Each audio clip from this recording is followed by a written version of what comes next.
ने जाना था पाकिस्तान, लेकिन पाकिस्तान से उन्होंने छुट्टी की, यानी पाकिस्तान को स्किप किया, पाकिस्तान नहीं गए और वो चले गए अफगानिस्तान। उन्होंने सीधी जो ट्रेन पकड़ी है, यानी जाने की ट्रेन की, वैसे तो जाहिर है कि उड़कर ही वो गए होंगे बाय एयर, लेकिन पाकिस्तान नहीं गए और सीधा जो है वो अफगानिस्तान चले गए। बात भी सामने आना शुरू हो गए हैं और अफगान अबूरी हुकूमत ने पाकिस्तान में दहशतगर्दी की मुतद्दद वारदातों में मुलव्वस टीटीपी के मुल्ला संगीन ग्रुप के कमांडर हयातुल्ला अलियास को पक्तिका से गिरफ्तार कर लिया और ये बहुत ही इंपॉर्टेंट डेवलपमेंट है। तो मामला बड़ा सीधा सा है। चाइना के वजीर खारजा पहले भारत जाते हैं, उसके बाद काबुल में आते हैं, सैफ-ए-रिज़्क़ी इजलास के अंदर वो शिरकत करते हैं जहां पर तीनों रहनुमाओं की मुलाकातें होती हैं। लेकिन खबर ये नहीं है कि तीनों रहनुमाओं की मुलाकातें होती हैं, यानी कि चाइना के वजीर खारजा, अफगान हुकाम के अबूरी वजीर खारजा अमीर खान मुत्तकी और पाकिस्तान के जो वजीर खारजा इसहाक डार, उनके माबैन। तो देखिए, इसमें दो बातें हैं। एक तो ये कि ऐसे वक्त में, ऐसे समय में कि जब चाइना को इंडिया की ज़रूरत है, तो वो हर वो काम करने की कोशिश करेगा जो कि भारत को खुश कर दे। ये चाइना भारत को खुश करने की कोशिश कर रहा है एक तरीके से। वो कह रहे हैं कि भाई हम जो हैं आपके साथ हैं और पाकिस्तान की तो कोई बात ही नहीं है। अब देखिए, बात तो वैसे ये भी है कि पाकिस्तान की कोई बात नहीं है, यानी कर्जे वर्जे देकर तो सारा काम चलता है। तो चाइना को क्या फिक्र पाकिस्तान की, वो कहेंगे वो क्या, वो तो टस से मस नहीं हो सकते हम। असल खबर तब निकल कर सामने आती है जब पाकिस्तान के वजीर खारजा और नायब वजीर आज़म इसहाक डार की अमीर खान मुत्तकी के साथ वन वन मुलाकात होती है। इसके अंदर जो रिपोर्ट किया जा रहा है वो ये कि एक नई चीज का एडिशन हो चुका है।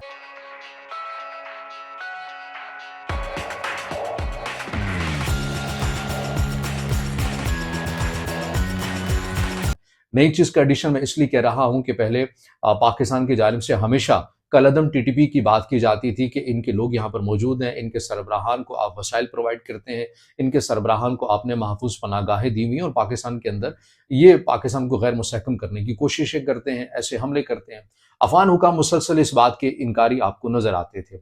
अब यूएन की जब से रिपोर्ट सामने आई है जिसके अंदर ये बताया गया है कि नूर वली महसूद जो कि कलअदम टीटीपी का सरबराह है, सरगना है, उसे अफगान हुकाम सरकारी वसाइल से 43,000 अमरीकी डॉलर्स माहाना जो देते हैं। ये मामला भी पाकिस्तानी हुकाम की जानिब से सबूतों के साथ उठाया गया। इसके साथ जो एक नई चीज का एडिशन हुआ वो ये कि BLA और मजीद ब्रिगेड, जिसे हाल ही में अमेरिका की जानिब से कलअदम तंजीमों की फहरिस्त के अंदर शामिल किया गया, उसका मामला भी उठाया है। इससे पहले जितनी बार भी हुआ है टीटीपी का मामला उठाया, लेकिन इस बार पाकिस्तान ने मुकम्मल सबूत दिखाए हैं कि भाई ये देखिए, आपकी कंधार साइड से आपकी दीगर सूबों के अजला जो सरहदी इलाके हैं वहां पर कलअदम टीटीपी और BLA मुशतरका तौर के ऊपर आपको एक ही कैंप के अंदर ट्रेनिंग करते हुए नजर आते हैं। और ये अनासिर बलूचिस्तान के अंदर बदअमनी के वाक़यात फैलाते हैं, ये अनासिर खैबर पख्तूनख्वा के अंदर बदअमनी के वाक़यात फैलाते हैं। और ये सब कुछ इसलिए मुमकिन हो रहा है कि आपने इन्हें महफूज पनागाहें दी हैं। हम आपको बारहा कह चुके हैं, मगर आप हमारे मामले के ऊपर कुछ संजीदगी से हमारी बात को सुनने के लिए आप आमादा नजर नहीं आते। आपको कितने मौक़े चाहिए? कल को ये मामला जो है वो मजीद तलखी या इसके अंदर तलखी भी आ सकती है। तो इस सिचुएशन को समझा जाए। अमीर खान मुत्तकी वही रटा रटाया पुराना घिसा पिटा जो बयान है वो दोहरा देते हैं। वो कहते हैं कि हम इस बात की यकीन दहानी करवाते हैं कि अपनी सरजमीन को पाकिस्तान के खिलाफ इस्तेमाल नहीं होने देंगे। अब ये ऐसा बयान बन चुका है जिसे लतीफ़ों की फहरिस्त के अंदर शामिल कर लेना चाहिए, क्योंकि अफगान हुकाम की जानिब से बारहा कितनी बार ऐसा बयान दिया गया। और मैं हमेशा ऐसी बात के ऊपर एक बात कहा करता हूँ कि पाकिस्तानी हुकाम को पहला काम ये करना चाहिए कि पेन लेकर जाइए और पेज लेकर जाइए और उनसे पूछिए, अफगान हुकाम से पहले ये बताइए कि पाकिस्तान की हदूद आपके दिमाग, आपके नजरियात के मुताबिक शुरू कहाँ से होती है। वो तो पाकिस्तान को जो कबायली अजला है वो तो तस्लीम करने के लिए तैयार नहीं है। वो जो आपने बॉर्डर या आपने एक खारदार तारे, वो जो एक लाइन ड्रॉ की हुई है दोनों ममालिक के दरमियान, वो तो उसी को नहीं मानते। वो तो अटक से आगे आगे जाके कहीं पाकिस्तान को मानते हैं। तो लिहाजा जब खैबर पख्तूनख्वा में कबायली अजला के अंदर ऐसे वाक़यात होते हैं तो उनकी डेफिनेशन के मुताबिक ये तो पाकिस्तान है ही नहीं है। मालूम नहीं है कि पाकिस्तानी हुकाम ये बात क्यों नहीं करते कि पहले उनसे ये एक स्टेटमेंट ले लें, उनके सुप्रीम लीडर हैबतुल्लाह अखुंज़ादा से, कि भाई आपके नज़दीक पाकिस्तान की हदूद शुरू कहाँ से होती है, पहले उसको बताइए, फिर उसके बाद फतवे दीजिएगा कि पाकिस्तान के अंदर जो है वैसी कार्रवाइयाँ करना हलाल है या फिर हराम है। लेकिन बहरहाल ये मामला हुआ और उसके बाद एक घिसा पिटा बयान सामने आया। अब देखिए कि ये जो सैफ-ए-रिज़्क़ी इजलास हुआ है, इसके अंदर 2023 के अंदर भी ये हुआ था, 2024 के अंदर ये नहीं हुआ और अब ये 2025 के अंदर हो रहा है। सवाल ये है कि 2024 में क्यों नहीं हुआ? 2024 में इसलिए नहीं हुआ कि पाकिस्तान और अफगान हुकाम के ताल्लुकात इंतहाई तल्ख हो चुके थे और इसीलिए चीन ने भी अपना इस अफ्रीकी इजलास से हाथ खींच लिया और चीन ने जो मजीद अपनी इन्वेस्टमेंट करनी थी अफगानिस्तान के अंदर, वो उससे भी चीन की जानिब से हाथ जो है वो अपना खींच लिया गया। चीन क्या चाहता है? सबसे बड़ा सवाल यह है। चीन के लिए जो दर्द-ए-सर इस वक्त बना हुआ है वो ये है कि चीन ये चाहता है कि पाकिस्तान और अफगान हुकाम के दरमियान जो ताल्लुकात हैं वो मिसाली हो जाएं। मिसाली होंगे तो क्या होगा? चीन इससे क्या हासिल करना चाहता है? चीन इससे यह हासिल करना चाहता है कि सी पैक को मजीद वुसअत दी जा सके, क्योंकि आपको मालूम है कि मगरिब में अफगानिस्तान के ईरान है और शुमाल में सेंट्रल एशिया वसी एशिया है और चीन ये समझता है कि अफगानिस्तान एक बेहतरीन पुल का किरदार अदा कर सकता है, मगर उसी सूरत में जब वो इन कलदम तंजीमों का कला कमा करने के हवाले से कुछ संजीदगी के साथ बात भी करेगा। देखिए, कलदम टीटीपी तो पाकिस्तान की हद तक मामला आप ये कह सकते हैं, मगर बीएलए, मुजीब ब्रिगेड, ये तो वो हैं जो चाइना के मफादात को भी नुकसान पहुंचाते हुए नजर आते हैं। तो चीन का भी एक कंसर्न है कि जब तक अफगान हुकाम ये मामला नहीं करते तो ये बात आगे कैसे बढ़ सकती है। लेकिन चीन की ये दिली ख्वाहिश है कि हम अफगान हुकाम को इस मामले के ऊपर ले आएं और इसीलिए बीजिंग मुसलसल कोशिश कर रहा है कि पाकिस्तान और अफगान हुकाम के ताल्लुकात को बेहतर से बेहतर किया जा सके। तो कहेंगे वही करेंगे, वो तो चाइना को पता है, ठीक है ना। तो उसके अंदर वो कहते हैं कि ये जो इस वक्त जो है ये ट्रम्प को करके दिखाना है, क्योंकि अमेरिका को हम ये करके दिखा रहे हैं और हम भारत को ये बताने की कोशिश कर रहे हैं, हम उनको ये यकीन दहानी करवा रहे हैं, मेक श्योर करा रहे हैं कि चाइना आपके साथ है।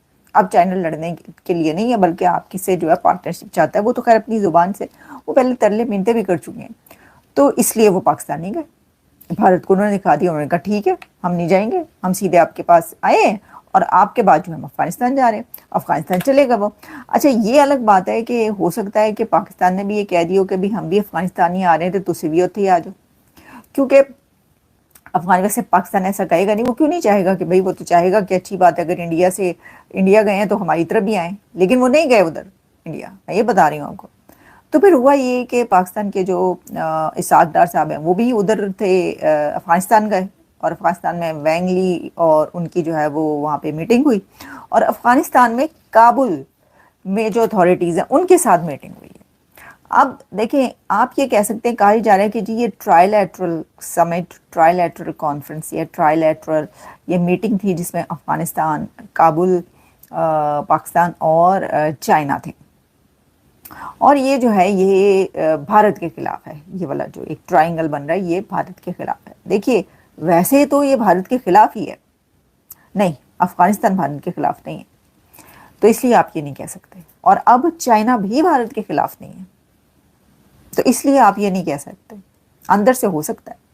अब इसमें सिर्फ एक ही मुल्क है, एक ही कंट्री, एक ही देश है और वो पाकिस्तान है जो भारत के खिलाफ है। अब इस सूरत हाल में यह सवाल है और बड़ा ही इंपॉर्टेंट सवाल है कि पाकिस्तान और चीन ये जो दिफाई शोबा है इसमें अपने ताउन को किस हद तक मजीद एक्सटेंड करने जा रहे हैं और इस दिफाई ताउन में कौन कौन से और अहम मामलात शामिल होने जा रहे हैं। इसके साथ साथ अफगान हुकूमत के साथ कल होने वाले सह अफ्रीकी मुज़ाकरात, जिसमें उनको सी पैक में शामिल होने पर शर्त आयद की गई है कि वो पाकिस्तान में दहशतगर्दी की वारदातों में मुलव्वस अफराद के लिए अपनी ज़मीन को गर्म करेंगे, यानी उनके खिलाफ कार्रवाइयां करेंगे। उस सारे अमल में अफगान हुकूमत का रद्द अमल क्या होगा? क्या अफगान हुकूमत इस मर्तबा इस सारी सूरत हाल में जिम्मेदारी का मुजाहरा करेगी? आपकी क्या राय है?